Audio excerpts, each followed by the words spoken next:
بسم اللہ الرحمن الرحیم۔ السلام علیکم۔ کیا مرد کو بھی حمل ہو سکتا ہے؟ بعض اوقات اخبارات میں خبر چھپتی ہے کہ فلاں جگہ ایک مرد کو حمل ٹھہر گیا۔ کیا ایسا ممکن ہے؟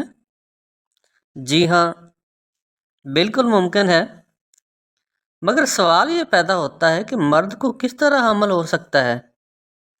قدرت کا اصول تو یہ ہے کہ مرد اور عورت کے ملاپ سے بچہ پیدا ہوتا ہے، تو کیا دو مردوں کے ملاپ سے بچہ پیدا ہو سکتا ہے؟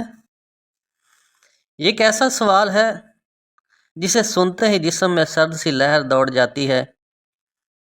کان یہ بات سننے اور ذہن یہ بات تسلیم کرنے کو تیار ہی نہیں ہوتے۔ اس کی مزید وضاحت سے پہلے آپ کو تھامس ٹیس بیٹی کے بارے میں بتاتے ہیں، جو کہ ایک حاملہ مرد کے نام سے مشہور ہوئے۔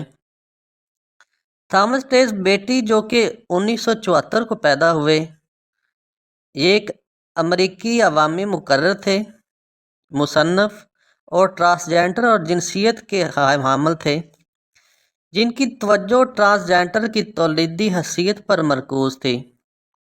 بیٹی نے مارچ 2002 میں صنفی تفویض کی سرجری کروائی اور 2007 میں مصنوعی حمل کے ذریعے حاملہ ہونے کے بعد حاملہ مرد کے نام سے مشہور ہوئے۔ ایسا اس نے ایک عطیہ شدہ نطفے سے کیا۔ بیٹی نے حاملہ ہونے کا انتخاب کیا۔ اب اس کی وجہ کیا تھی؟ اس کی وجہ یہ تھی کہ اس کی بیوی نینسی ایک بانجھ عورت تھی۔ بیٹی نے کہا کہ ڈاکٹرز نے میرے ساتھ بہت امتیازی سلوک کیا، شاید ایسا مذہبی عقائد کی وجہ سے تھا۔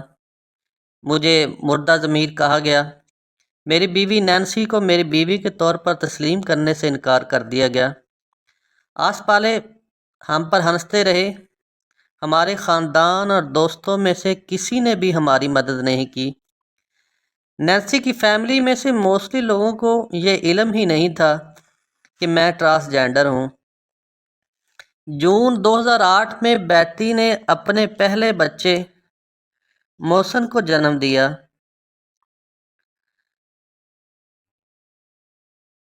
اسی جوڑے نے 2012 میں طلاق کے لیے درخواست دائر کی۔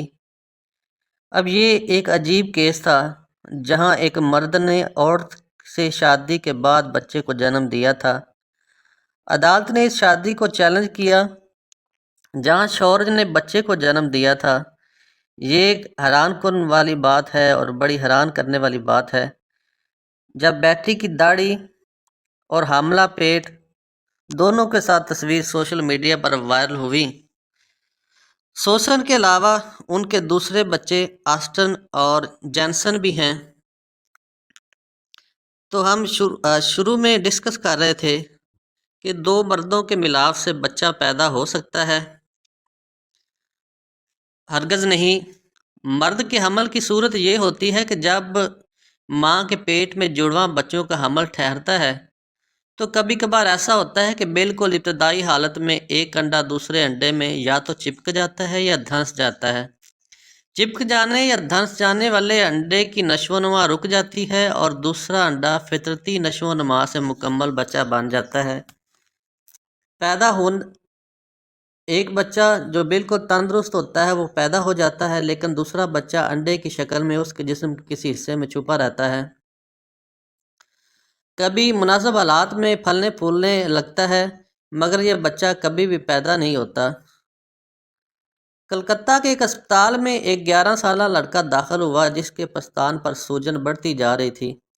اس کا آپریشن کرنے پر معلوم ہوا کہ اس میں 4 ہفتے کے بچے کی علامت موجود ہیں۔